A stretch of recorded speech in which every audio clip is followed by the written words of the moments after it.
Nous sommes de retour dans l'âge de TV Finance. Merci beaucoup à vous si vous nous rejoignez à l'instant. C'est l'heure désormais d'accueillir sur notre plateau Alexandre Baradez. Alexandre qui est responsable de la recherche et de l'analyse stratégique chez IG. Bonjour Alexandre. Bonjour. Bonjour, je vous remercie beaucoup d'être avec nous ce matin. On a plusieurs choses à voir avec vous aujourd'hui. L'actualité est très dense. On va commencer par la réunion de la BCE qui se réunit aujourd'hui, qui délivrera ses minutes, enfin pas ses minutes, mais en tout cas son résumé de ses réunions vers 13h45. La BCE qui doit faire face à une inflation record en Europe, 5,8% en février dernier. Du coup, selon vous, est-ce qu'elle doit accélérer son tapering au risque de faire baisser l'euro et donc de voir le pouvoir d'achat des ménages diminuer? Alors, la BCE va forcément devoir communiquer sur l'environnement mondial actuel, donc c'est sûr que ça va être intégré au discours, mais je pense qu'il y a une base, il y a un socle en termes d'inflation qui existait avant la crise en Ukraine, et cette base doit être travaillée. On a vu que le message avait commencé à évoluer au mois de janvier pour la BCE, avait été renforcé un petit peu en février avant les questions géopolitiques, donc il n'y aura pas de marche arrière sur le tapering, c'est-à-dire que là, on va bien avoir une fin des achats d'actifs au mois de mars. Ensuite, on va avoir ce prolongement du programme APP qui existait, donc avant le plan PPP qui était le programme d'urgence. Donc ça va se poursuivre. Ça peut être un peu modulé selon les urgences du moment, mais la BCE ne fera pas marche arrière sur la question des taux. Il y aura toujours un message qui sera délivré par rapport à la hausse des taux. Donc je pense que non, il n'y a pas de remise en cause fondamentale du message qu'on avait entendu de la BCE avant la crise ukrainienne. Et l'euro, j'allais dire, n'est pas trop un problème pour la BCE. Il ne faut pas que l'euro s'effondre complètement, mais justement, les derniers messages qu'on avait eus avant la crise ukrainienne, c'était plutôt des messages qui avaient lifté un petit peu l'euro parce que la BCE était perçue comme un peu plus agressive. Les anticipations de relèvement de taux s'étaient également redressées parce que le marché pensait qu'il n'y aurait rien avant 2023. Or, ce ne sera pas le cas. Et donc, finalement, ça avait plutôt lifté l'euro. Donc là, l'euro a baissé surtout par rapport à la crise ukrainienne, mais je ne pense pas que la BCE cherche ou à le faire baisser un peu plus parce que côté inflationniste, votre pétrole, vous le payez plus cher et ce ne serait pas le moment pour que l'euro baisse beaucoup plus en ce moment. Alors, on est tout à fait d'accord. Vous parlez du pétrole, le pétrole qui a perdu du terrain hier, qui en repère un peu aujourd'hui.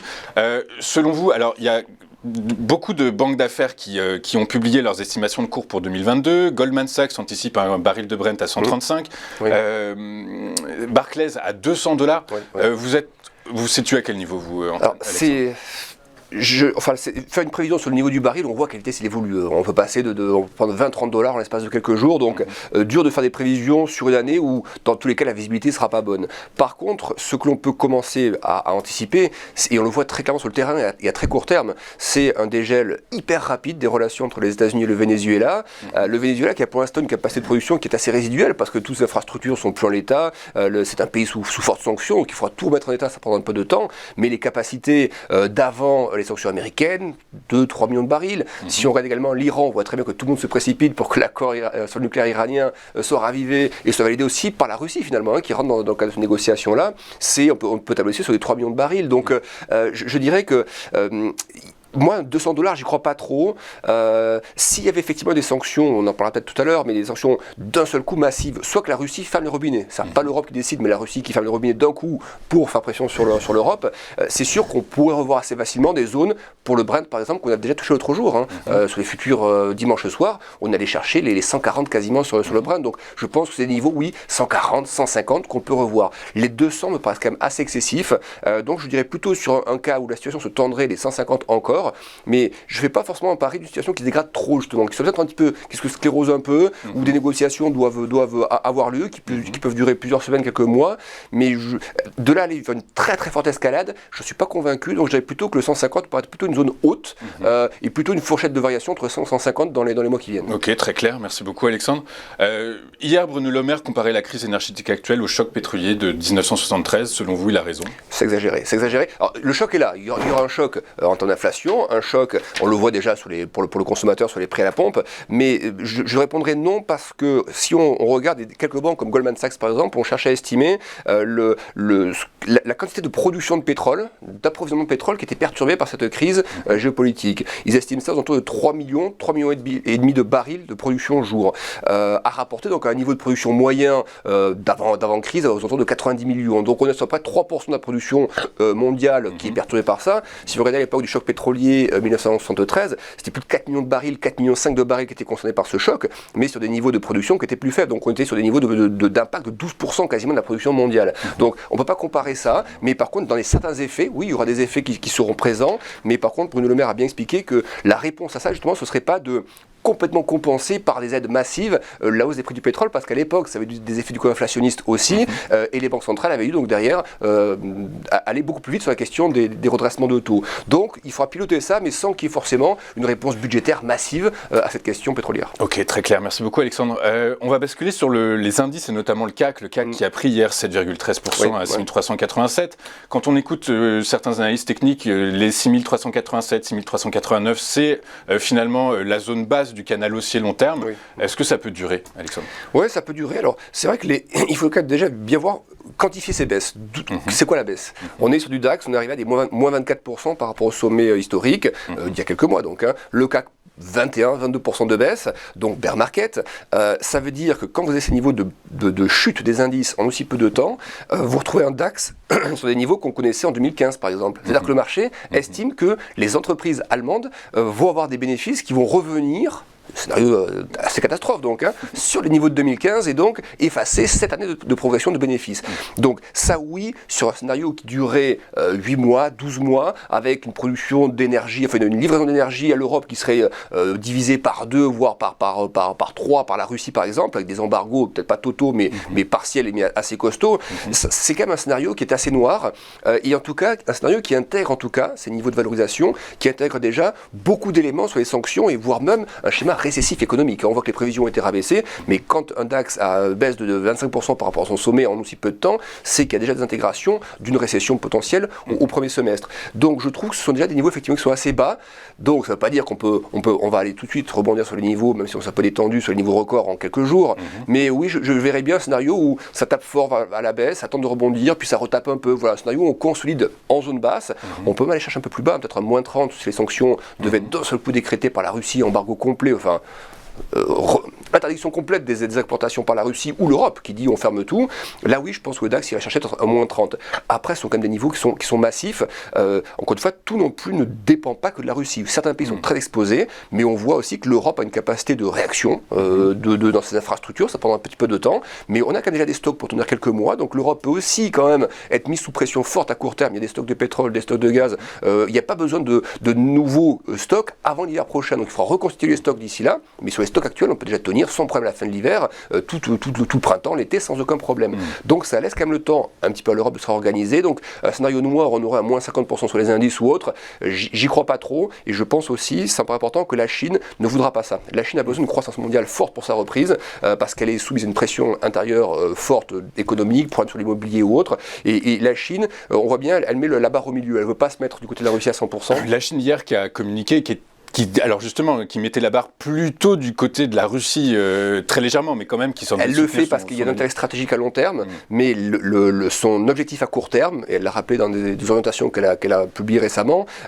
pour arriver à ce niveau de croissance qu'elle souhaite, ça ne pourra pas se faire avec une récession mondiale. Même si elle soutient par des mesures banque centrale ou autre son économie, elle ne pourra pas arriver à une croissance de 5,5 cette année, c'est une récession mondiale. Donc, elle peut tenir avec sa demande intérieure, la Chine. Ouais, mais justement, le moteur export est encore massif pour la Chine, et quand vous comparez même les volumes d'échanges Russie, Chine ou plutôt Chine-Russie et Chine-reste du monde, ce serait du suicide pour la Chine de basculer en termes de communication 100% du côté de la Russie. D'ailleurs, on l'a vu, la Chine a dit on condamne l'action en Ukraine et surtout on reconnaît la souveraineté de l'Ukraine. Donc la Chine n'est absolument pas, malgré l'histoire de Taïwan ou autre, n'est pas du tout pour une invasion totale et une prise de contrôle de l'Ukraine par la Russie. Donc la Chine louvoie parce qu'elle a des intérêts de chaque côté. Oui, elle a leur intérêt à ce que ça se renforce un peu du côté de la Russie, mais à court terme, elle ne peut pas se fâcher avec ses partenaires commerciaux parce que ce serait une catastrophe pour son économie. On parle des sanctions. Les dirigeants des 27 se réunissent aujourd'hui à Versailles ce matin pour évoquer d'éventuelles nouvelles sanctions à l'encontre de la Russie. Est-ce que selon vous, on peut imaginer que l'UE stoppe ses importations de gaz et de pétrole russes? C'est l'arme atomique, ça c'est clairement, ce sont les plus grosses sanctions. Alors, on se tire une balle dans le pied, mais c'est une question aujourd'hui de quel poids de la démocratie par rapport au poids économique, quel poidd de la guerre par rapport au poids économique. L'Europe est en train quand même de réfléchir à ces sujets-là, c'est-à-dire que oui, c'est un prix économique, alors le prix économique est bien plus important pour la Russie, ça il faut s'en parler, c'est une récession assurée pour la Russie, une lourde récession, 7-8% de drop du PIB cette année, donc l'Europe a le choix d'aller encore plus loin si la Russie ne recule pas ou ne veut pas arriver à une espèce de consensus. Le choix effectivement ce serait de dire on va limiter, peut-être pas totalement du jour au lendemain, mais peut-être dire oui, 20 20, 10, 15, 20, 30%. Soit c'est l'Europe qui le fait, mais on voit bien qu'il y a un jeu en ce moment un peu de dupe. Qui va sortir l'arme en premier si elle sort? L'Europe ne voudrait pas, je pense, que ce soit la Russie qui le fasse. En gros, c'est nous, Européens, qui décidons de cesser vos importations, comme l'ont fait les États-Unis, parce qu'ils ont plus de souplesse pour le faire. Mais je pense que c'est l'Europe qui veut le faire si elle doit le faire. Elle n'aimerait pas, d'un point de vue de l'image, que ce soit la Russie qui lui impose ce genre de coupe.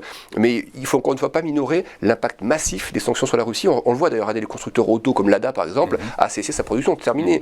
Problème pour les constructeurs aéronautiques. Toutes les grosses enseignes occidentales ferment boutique en Russie. Plus d'accès au dollar, plus d'accès au règlement par Visa ou Mastercard. Vous avez une économie qui est sous cloche complètement. Donc si en plus vous ajoutez à cela des sanctions liées à l'énergie, l'économie russe va imploser. Et je pense que c'est peut-être ça aussi que vise l'Europe, pour ne pas être trop loin sur l'aspect des sanctions. On peut y aller un peu plus, mais déjà actuellement, ces sanctions, je pense, ne permettront pas à la Russie de tenir 6 mois de plus. Il y aura des émeutes, il y aura un trouble social massif bien avant que l'on arrive à interdire l'énergie ou autre. C'est très possible. Du coup, on anticipe, il y a la probayabilité que la Russie stoppe ses exportations vers l'Europe d'énergie, d'énergie fossile. C'est quasiment improbable en fait. En tout cas, c'est sa seule grosse rentrée de devises étrangère, c'est ça. Donc déjà que les réserves de la Banque centrale ont été en très large partie gelées, si en plus elle n'a plus ces réserves étrangères qui rentrent, c'est terminé, vous tenez quelques semaines comme ça, pas plus. Donc on voit toutes les agences ont mis la note de la Russie à quasiment défaut, on est à une note du défaut. C'est pas tenable, même si la Russie est un pays peu endetté, oui elle peut être en autarcie quelque temps, mais aujourd'hui il faut bien voir aussi que la capacité de résilience de la population russe, c'est pas la même qu'il y a peut-être 20 ou 30 ans. Une ancienne génération qui était plus apte à supporter les tensions économiques fortes. Aujourd'hui vous avez une jeunesse russe, une génération russe plus jeune qui vit à l'occidental, j'ai envie de dire. Donc si vous la privez d'absolument tout, c'est celle-ci qui risque de se rebeller assez vite, comme les printemps qu'on a eu un peu partout dans le monde à une époque. Il y a quelques années. Merci beaucoup Alexandre. Très rapidement, il nous reste très peu de temps. Joe Biden hier a lancé le chantier du dollar numérique. Quelles seraient les conséquences pour les crypto-monnaies? Est-ce qu'éventuellement elles peuvent se devenir enfin pour que des valeurs refuges? Alors je pense que ce serait un écosystème qui vivrait avec des devises des CBDC, donc les devises de banque centrale. Ce serait parfaitement compatible avec les devises, les cryptos actuelles, aussi bien les stablecoins que d'autres cryptos. Donc je ne pense pas que ce soit des concurrents en fait pour les cryptos actuels, parce que vous avez des acteurs privés par exemple qui peuvent tout à fait intéresser, que ce soit dans le secteur du jeu ou ailleurs, pour utiliser déjà les cryptos actuels, et ensuite les cryptos de banque centrale pour être plutôt utilisés pour les grosses entreprises, pour les aspects, les questions un peu commerciales, échanges ou autres. Mais je pense qu'il y a quand même pas mal de secteurs d'activité qui sont dans tous les cas intéressés par déjà les cryptos existants. Donc pour moi ce n'est pas au contraire un vent contraire, c'est plutôt l'inverse. Plus il y a de démocratisation et d'élargissement du secteur des cryptos en général, même par les devises de banque centrale, plus ça portera en fait tout cet écosystème plus haut en termes de capitalisation et d'usage. Donc c'est plutôt vertueux que l'inverse. Que l'inverse. Ok, merci beaucoup Alexandre. Merci beaucoup d'avoir été avec nous ce matin. Je rappelle que vous êtes responsable de la recherche chez IG. On marque une pause et on se retrouve pour la suite et la fin de vos programmes dans un instant sur Téléfinance. À tout de suite.